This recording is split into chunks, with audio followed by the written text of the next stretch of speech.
ጽጌሬዳ የአቶ መስፍንን ጠበቃ አግኝታ ሁሉንም ነገር ተናግረዋለች።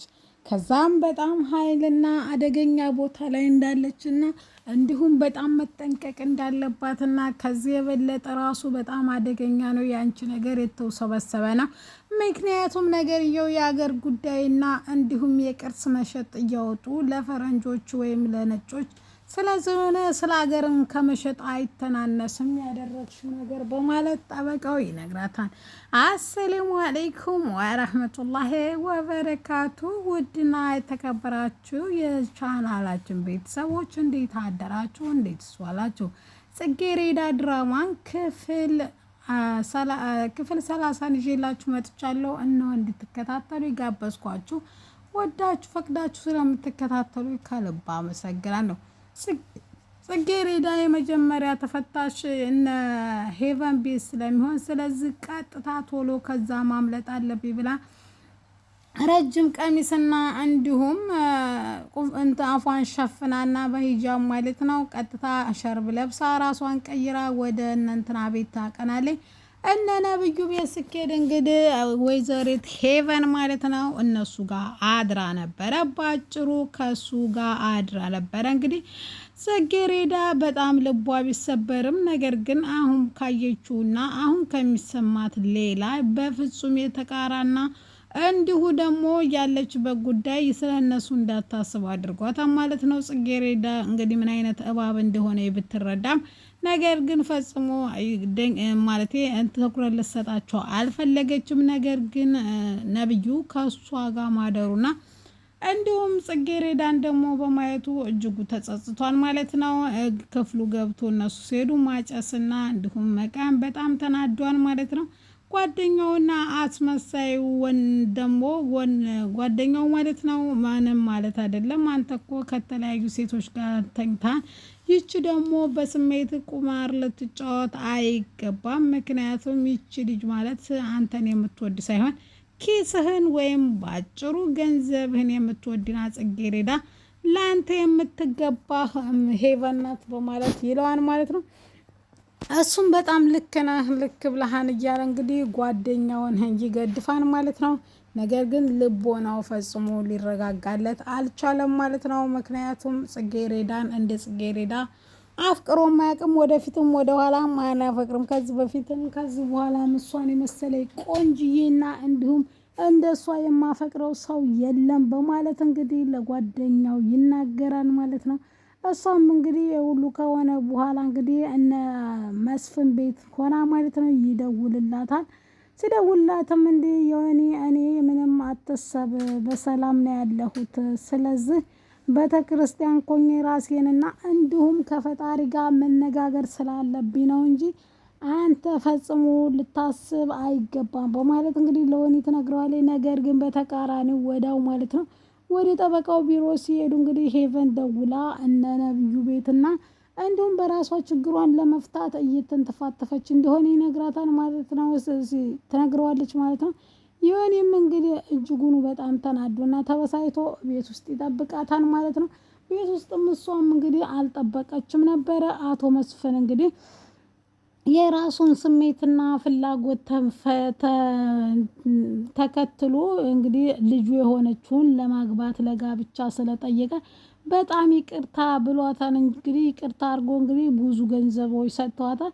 አንዳንድ ነገሮችን ልታደርግበት ትችያለሽ። እንግዲህ ደሞም እኔ ቤት በምትሰሪበት ሰዓት በታማኝነትና በቅንነት ስታገለግይ ስለነበርሽ ለዛም ከፈለግሽ ሆነሽ ነገር ግን አንቺ መረጋጋት እየታየብሽ ነው። ምክንያቱም እንግዲህ ጠበቃው ለኔም ላንቺም በጣም ጉድ የተሰኘና አጃይብ የተሰኘ ነገር ነው የተነገረን። ነገር ግን አንቺ ምንም የመረበሽ ፍላጎት እንትኑም ስሜቱም የለም ሲል አይ እኔ ከዛ የተሻለ ያገኘው መስሎኝ እንጂ እኔ የተሻለኝን ነገር ሌላ መፍትሄ አለ በማለት ትናገራለች ማለት ነው። እሷም እንግዲህ እሺ ብላ እንግዲህ እሱም እንግዲህ ጋሼ ምንድነው ስትለ ጋሼ ምንድነው ሲሉ እሷም አሁን መናገር ስለማትችልና እንዲሁም እዚህ ቦታ ላይ ደግሞ ተተገኘች ለሷ ለደህንነቷ አደጋ እንደሆነ ትናገራለች ማለት ነው።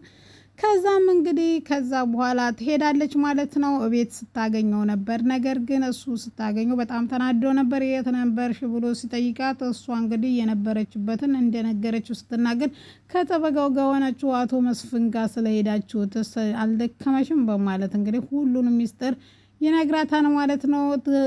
ተንግዶ ወዳ እኔን ምንም ነገር ልትዋሽኛችም አንቺን ልትዋሽኝና ልሸውጅኝ አቺም በማለት እንግዲህ በጣም ያፈጥባታል ማለት ነው። እናትና ዘርፌ ደግሞ እንግዲህ የወለደ አንጀት አልችል ያለው እንግዲህ በደጋጋሚ ትደውላለች። ምንም ልሰራላት ልታነሳላት አልቻለችም ማለት ነው።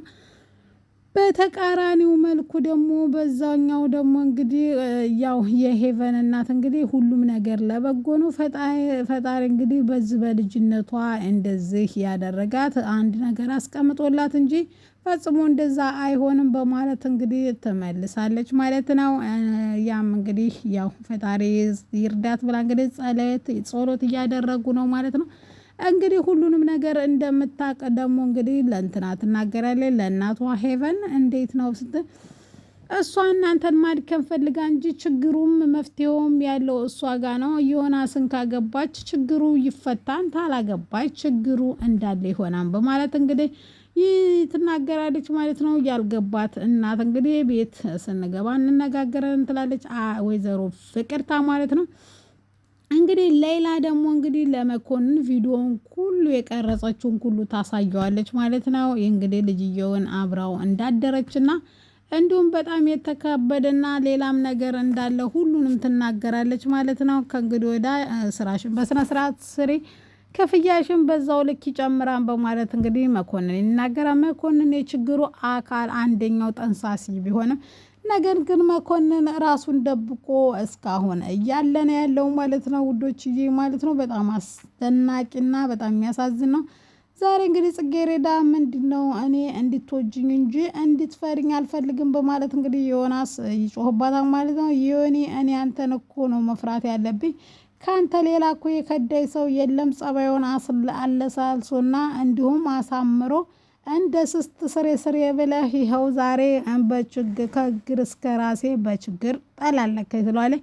ለማንኛውም እንግዲህ ምን ታመጣለህ በሚባል እንግዲህ በንትርክ የተነሳ እንግዲህ እኔ መልካምና ውደጂ ብዬሽ እንጂ እንደዛ ካልሆነ አሳይሻለሁ ብሎ እንግዲህ በጥፊ ይመታታል ማለት ነው።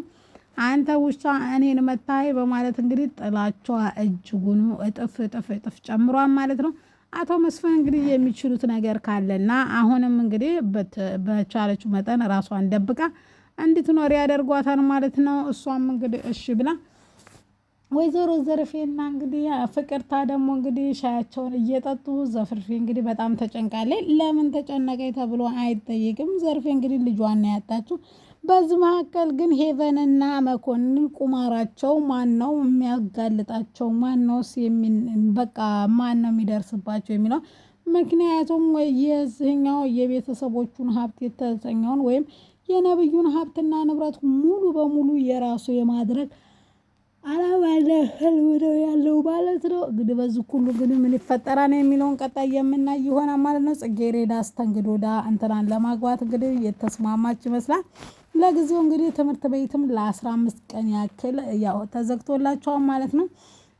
እስከዛ ድረስ ደግሞ መኮንን ጥሩ ሰው ብላ የምታስበው ሰው እንግዲህ አንዳንድ ፈተናዎችና ትምህርቶችን ታስተምረኛለህ ወይም ይዘህ ትመጣና ለኔ ሼር ታረጋግልኛለህ በማለት እንግዲህ የፈተና ጊዜ ብቻ እኔ እሄዳለሁ፣ ያው እንግዲህ እንደ ልቤ መንቀሳቀስ አልችልም አሁን ላይ በማለት ትናገራለች። ነብዩ ግን እንግዲህ በጣም ተረብሿል ማለት ነው። ለሄቨንም ለነብዩ ደውላ እንግዲህ አብረው ስላደሩት ነገር ምን ይፈጠር ሁለታችንም አናውቅም አናስታውስም፣ አውቃ ብርጭቆ ውስጥ መድኃኒት ብጨምርም ነገር ግን አላስታውስም ብላ ገገም ብላለች ማለት ነው። በሩን ስከፍትም በጣም ደንግጣለች ማለት ነው። ምክንያቱም እነ ጽጌሬዳ ሲመጡ የመጀመሪያ ጽጌሬዳ በር ስታንኳኳ የከፈተችው ሄቨን ነበረች እና ነብዩ ነበሩ ማለት ነው። በጣም ነው ጽጌሬዳ በዚህ ሁኔታ ይሄን በማየቷ እጅግ ተሰብራለች ማለት ነው። እንግዲህ ዮናስ ደግሞ እየደበደባት ነው ማለት ነው። ጽጌሬዳ እንግዲህ ችኩል ማለቷ እጅጉን ዋጋ አስከፍሏታል ማለት ነው። ጽጌሬዳ እንግዲህ ነብዩ እውነቱን ቢያቅ ነፃ ያወጣታን ብዬ ተስፋ አደርጋለሁ። ምክንያቱም የነብዩ ራሱ ጣጣ ሌላ አለ። ምክንያቱም የእሱንም መታወቂያ ወስደው እንትን ሰርተውበታል ማለት ነው። ስለዚህ የወንጀል ስራቸው እጅጉኑ በቤት ውስጥ የተሰራፋ ሆኗል ማለት ነው። ለዛሬ ይዤላችሁ የመጣሁት ይሄን ነው። ኔክስት ይዤላችሁ